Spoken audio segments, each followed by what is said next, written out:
reported 130%, and it looked like people at Nike is too, man. So Caitlin Clark shocked the world and appeared at the Nike studios. It's a bunch of clips that has come out of the pipeline. We finna react to them all, man. This is one right here. I think it's about 6 or 7 of them. Let's check it out.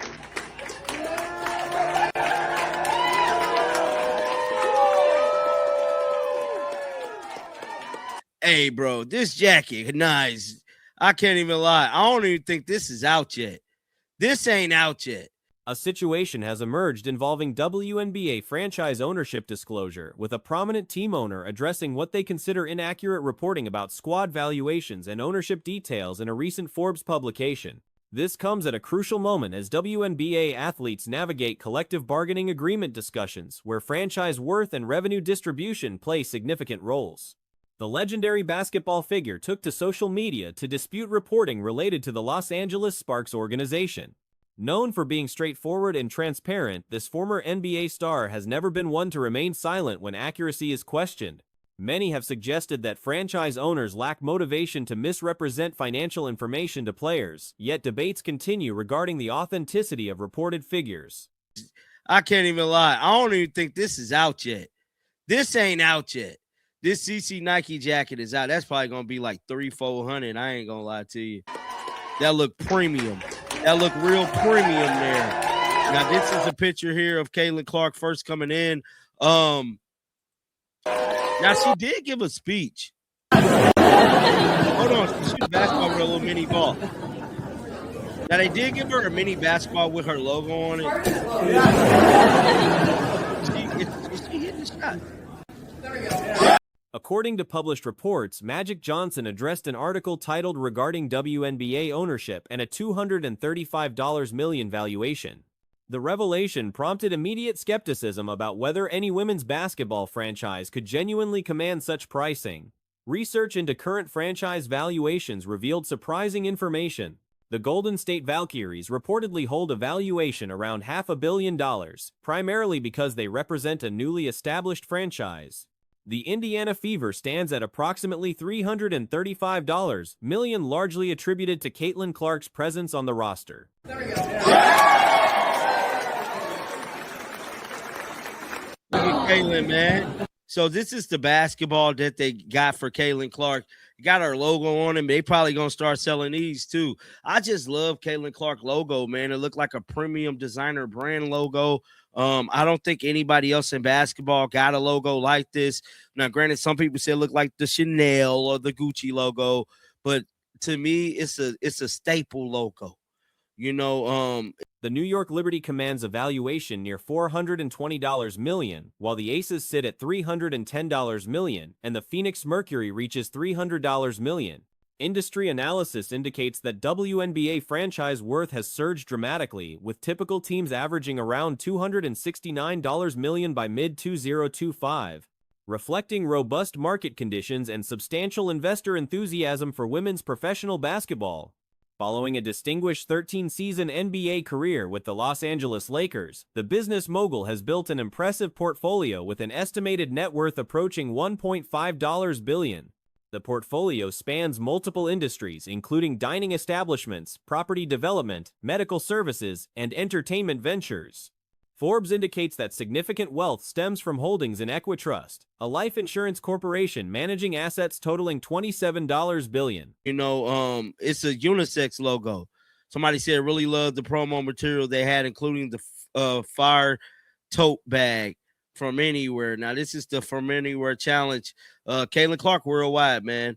She definitely is. It said promo material shown and given out during Caitlin Clark visit. I believe this is another clip, some more clips. Let me just go to the Caitlin Clark off-season page. Shout out to them. I don't know who run this account, but they do a damn.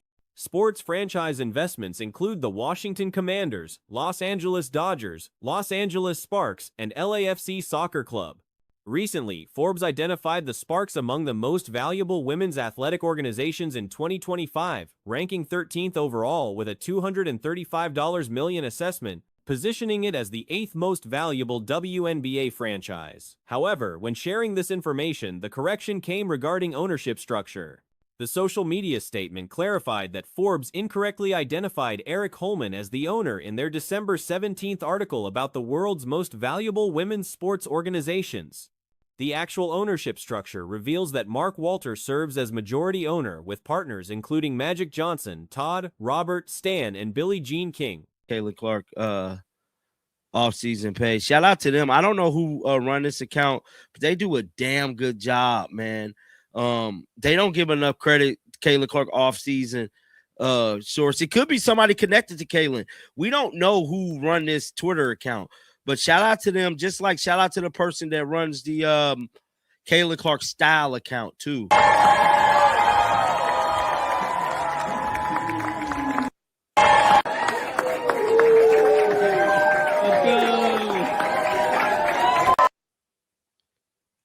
Mark Walter appointed Eric to handle organizational management responsibilities. The confusion centered not on the valuation itself, but on the accurate representation of the ownership hierarchy. Commentary: following the clarification raised questions about financial sustainability. Some observers noted that franchise valuations seem contradictory, given reported annual losses. One perspective suggested that organizations consistently operating at significant deficits shouldn't command premium valuations, comparing it to purchasing a failing business venture. Yeah, Caitlin Clark is there. Now, just like she talked for like 2 seconds, man. This is somebody from Nike. I think footage is still coming out, man. Let me try to refresh this real quick because I still think it's footage still coming out from this event. Wow, look, it says Caitlin Clark logo, cookies to coffee to shooting in Duncan on CC logo backgrounds. The argument questions whether substantial valuations align with economic reality when leagues reportedly lose money annually. Examining the listed franchises beyond the Valkyries, which might operate profitably as a new entity, established teams like the New York Liberty and Indiana Fever have lengthy operational histories, likely accumulating debt over decades. The Aces' financial history remains less clear, but the pattern suggests most organizations have operated with negative cash flow. This context makes premium valuations appear questionable to some analysts. The clarification ultimately focused on ownership attribution rather than disputing the reported valuation. CC logo backgrounds, Nike WHQ is dripped out with CC stuff. I ain't lying, man. We ain't seen nothing like this since Michael Jordan came, bro. Nike, like people was feeling the type of way about Nike, man, but Nike is showing out for Caitlin, dog. I don't even think they did all this shit for LeBron. I just got to be honest, man. They is showing out for Caitlin Clark. Now, this is the CC offseason Twitter account. And just like I stated earlier, man, shout out to them. However, the broader conversation highlights ongoing debates about franchise worth when balanced against reported operational losses. If organizations genuinely lose tens of millions annually since inception, the astronomical valuations published by major outlets seem disconnected from financial performance. The discrepancy between reported valuations and operational reality continues generating discussion among observers and industry participants alike, particularly as collective bargaining negotiations proceed, where these figures carry significant weight in determining revenue-sharing arrangements and player compensation structures. The WNBA recently released their compilation of the season's most viral moments, and the list sparked considerable discussion among basketball enthusiasts. Several entries seemed questionable, with moments at positions 5 and 6 being particularly forgettable. Off-season Twitter account, and just like I stated earlier, man, shout out to them because they always keep us up to date with Caitlin Clark stuff, man. Let's see this here.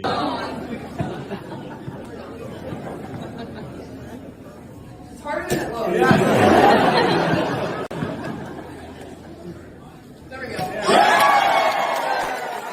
Yeah, but for Caitlin Clark to be back at the Nike headquarters is legendary, bro. I just gotta be honest. Nike has definitely. Even dedicated league followers struggled to recall these specific instances occurring during the season. The only memorable Kelsey Plum moment that resonated with fans was her too small gesture directed at Danger Ree, along with a Sentinel post featuring both Plum and Cam Brink arriving at practice in matching outfits. which reportedly led to both players leaving upset. Position 9 featured Candace Parker alongside Usher, though this moment also failed to leave a lasting impression. The Stub Bud segment at number 10 certainly deserved recognition, as the All-Star Weekend appearance was genuinely noteworthy. However, what truly shocked observers was the inclusion and ranking of the matchup between Caitlin Clark and Paige Buchers. But yeah, more of Nike at more of Caitlin at the Nike WHQ. Her arrival. Obviously, when it's Caitlin Clark, they're all clapping her. It's muted right now on your screen, so like it is what it is. And obviously, promo material shown and given out. So this is the annoying thing about this is why is everything about this talking about worldwide? You can't get anything Caitlin Clark related outside the States. Can't get. This particular contest essentially settled any lingering debates about superiority between the two players. The performance delivered that evening made it nearly impossible to argue Bucher's case moving forward. Clark was operating on compromised health, dealing with a leg injury, yet still dominated proceedings in spectacular fashion. She recorded 4 steals directly from Buchers, blocked J.J. Quinerly while screaming in celebration, secured possession, and immediately launched a perfectly accurate full-court pass to Sophie Cunningham. During one sequence, Buchers caught Clark mid-air, resulting in a fall where Clark appeared potentially injured. About worldwide, you can't get anything Caitlin Clark related outside the States. Can't get anything Caitlin Clark related outside the States. And they gave a mini basketball for Caitlin Clark. But if we are being real here, what have I done there? There we go. The whole Caitlin Clark thing, why they're pushing this right now, is because the shoe's coming soon. This sneaker is going to be revealed soon. So they said spring. I think they said spring.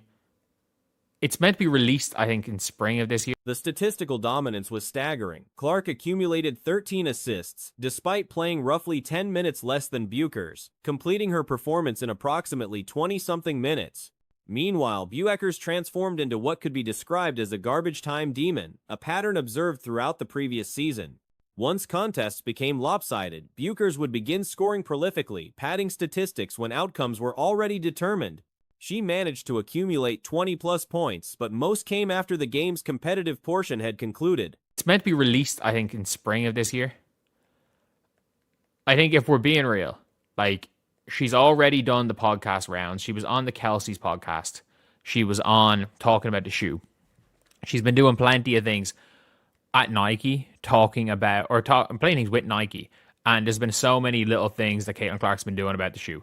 And that's why, in my opinion, there wasn't even talk about her doing Unrivaled this year. Last year, it was I'm not going to rule it out. This year, she ruled out Unrivaled. By the time Clark exited the contest, she had accumulated superior numbers across virtually every statistical category: points, rebounds, assists, steals, blocks, while committing fewer turnovers. The performance was genuinely remarkable and represented what many considered definitive proof of hierarchy between the two players. Even recalling the UConn matchup provides context, as Connecticut held a 3-0 record against Iowa and Clark before that particular game. Buechers' record against Iowa stood at 0-4, with Iowa's sole victory over UConn during their collegiate overlap occurring in a game where Buechers didn't participate. That contest featured Clark playing with 2 injured quadriceps, yet still delivering a masterclass performance from 80 feet out. It was I'm not going to rule it out. This year, she ruled out Unrivaled during the season. Like, she ruled out Unrivaled, during the season. So, I think she knew this was going to happen. And when it comes down to it, the Steph Curry shit isn't, and Steph Curry's coach reposting everything, and Caitlin Clark posting Steph Curry wearing her shoes. There's plenty, because, again, her sneakers are they are the most worn. Comments from observers highlighted Cookie Monster references and noted how thoroughly Clark dominated the matchup. The contest represented what many called the real arrival moment in the WNBA for this rivalry. Unlike other high-profile matchups that carry underlying tension or animosity, this competition appeared more straightforward and basketball-focused. Regarding talent comparisons, Buchers possesses superior raw athletic ability compared to Angel Reese. However, Reese has proven more effective as a WNBA contributor thus far. They're the most worn sneakers in the NBA this season. Like, Caitlin's P's have been the most worn sneakers in the NBA. So at the end of the day, like, if it was that big a deal, the NBA players were wearing Caitlin Clark shoes, she would have posted more about it, or, you know, with her sneakers being first and second in the NBA. But at the same time, like, obviously that matters. I think when it's all said and done, Caitlin Clark is... As rookies, Reese outperformed Buchers significantly. Reese single-handedly dragged the Chicago Sky to multiple victories, including a crucial Vegas win where she secured 2 putback baskets to clinch victory despite struggling earlier in the contest. The New York Liberty victory also came through Reese's sheer determination. Throughout last season, Reese demonstrated the ability to will her team to wins, whereas Buchers managed to make games competitive but couldn't push teams over the finish line. Reese's exceptional impact cannot be understated. I think when it's all said and done, Caitlin Clark is... This is going to be the promo for Caitlin's shoe. That Caitlin's everywhere. The shoe is everywhere. And it's going to be it's going to be Nike's biggest sneaker launch for a new signature athlete. Probably since being a signature athlete really matters. Since it hasn't mattered that much. Like, the launch of the Giannis shoe, who's been their best athlete they've had, wasn't that big. Even playing on one leg, the Fever comprehensively defeated Beckers and the Wings. The memorable nature of this contest, landing at position 7, seemed appropriate, though many felt it deserved higher placement given its significance. One particular photograph perfectly encapsulated the entire evening's narrative. The image captured the essence of how thoroughly one-sided the affair became. This represents the rivalry the league desperately wants to promote, and both players have fortunately continued developing their games. They've had wasn't that big. Their launch of the Luka shoe, because he was with Jordan Brand. Their launch of even the Bookers, the Jazz, the Kyrie ones, which were great sneakers, by the way. There wasn't this fanfare launch because I think Nike know that not a lot, like, it's not like their company relies on Caitlin Clark, but the concept of signature athletes and paying. Boston contributed significantly as well, while Clark's defensive performance stood out, stripping Buchers 4 times throughout the contest. The turnover narrative became particularly amusing, as Buchers actually committed more giveaways than Clark, despite criticism directed at Clark's ball security. This occurred partly because Buchers operated as the primary ball handler during this matchup. A subsequent Wings victory over the Fever occurred when Grace Berger participated, with the Wings nearly surrendering a 17-point advantage in the closing minutes, creating a hilarious finish. Signature athletes and paying, rather than paying, they're paying tens of millions a year to have signature athletes for their own individual brands, rather than just representing Nike, like, versus like Hyperdunks, and I'm just trying to think off the top of my head. Like, there's a lot of sports where there's no signature athletes and Nike are doing just fine in those sports. So I think the true value of a signature athlete is going to come down to Caitlin Clark. Like, I do think Caitlin Clark is going to be... The entire evening summarized itself in that single image of Buchers realizing the vast gap in performance between herself and Clark. That said, Buchers likely doesn't internalize such thoughts, and recent developments show positive trends. The swagger and confidence Buchers displayed during high school had seemingly disappeared at UConn but appears to be returning. If Buchers can recapture that persona and address the mental approach issues from the past 2 years, her ceiling remains incredibly high.